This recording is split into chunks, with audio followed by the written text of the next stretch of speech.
YCP శ్రేణులారా, పచ్చకుట్రలను సాధ్యమైనంత వరకు ఎదుర్కోండి. ఎన్నికల కౌంటింగ్ చివరి నిమిషం వరకు అప్రమత్తంగా ఉండాలి. కౌంటింగ్ రోజున పచ్చనేతల కుట్రలను డేగకళ్ళు వేసి చూడాలి. ప్రతి విషయంలో గట్టిగా నిలబడాలి. లైట్గా తీసుకుంటే తగిన మూల్యం చెల్లించుకునే పరిస్థితి వస్తుంది. పోస్టల్ బ్యాలెట్లో 2 లక్షలకు పైగా దొంగ ఓట్లు ఉన్నాయనే ప్రచారం జరుగుతుంది. కేంద్ర రాష్ట్ర ఎన్నికల అధికారుల వ్యవహార శైలిపై ఇప్పటికే పలు అనుమానాలు ఉన్నాయి. వాళ్ళు పూర్తిగా పచ్చ చొక్కాలు వేసుకుని విధులు నిర్వర్తిస్తున్నారనే విమర్శలు పెద్ద ఎత్తున ప్రచారం జరుగుతుంది. ఎన్నికల అధికారులు ప్రజాస్వామ్యబద్ధంగా ఎన్నికలు నిర్వహించాలి.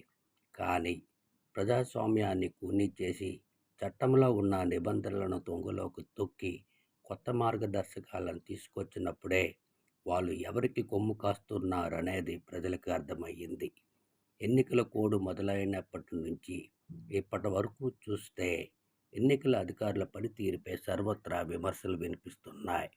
పచ్చపార్టీ గూండాలు మారణాయుధాలతో పోలింగ్ బూతుల్లోకి ఈవీఎంలను ధ్వంసం చేసిన, రిగ్గింగ్కి పాల్పడిన, ఓటర్లను భయభ్రాంతులకు గురిచేసిన, వైసీపీ ఏజెంట్లను కార్యకర్తలను రక్తం వచ్చేలా కొట్టిన, ఇంతవరకు వాళ్ళపై ఎన్నికల అధికారులు కానీ పోలీసులు కానీ కేసులు పెట్టే పాపాన పోలేదు. మాచర్లలోని పోలింగ్ బూత్లో పచ్చగూండాలు రిగ్గింగ్కి పాల్పడుతున్నారనే విషయాన్ని తెలుసుకున్న వైసీపీ ఎమ్మెల్యే పిన్నెల రామకృష్ణారెడ్డి రిగ్గింగ్ను ఆపే క్రమంలో ఈవీఎంలను పక్కకు తోసిన దాన్ని ఈవీఎంలను పగలగొట్టారని కేసు నమోదు చేయడం చూసాం. ఇలాంటి సంఘటనలను దృష్టిలో పెట్టుకొని వైసీపీ శ్రేణులు కౌంటింగ్ రోజున మరింత అప్రమత్తంగా ఉండాల్సిన అవసరం ఎంతైనా ఉంది. ఎన్నికల అధికారులు తప్పుడు నిర్ణయాలను ఎప్పటికప్పుడు ఎండగట్టడానికి చూడాలి. అలాగే పచ్చనేతల పిచ్చి చేష్టలను బలంగా తిప్పికొట్టేందుకు ప్రయత్నం చేయాలి. ఎప్పుడూ ఇలాంటి పరిస్థితి రాలేదు.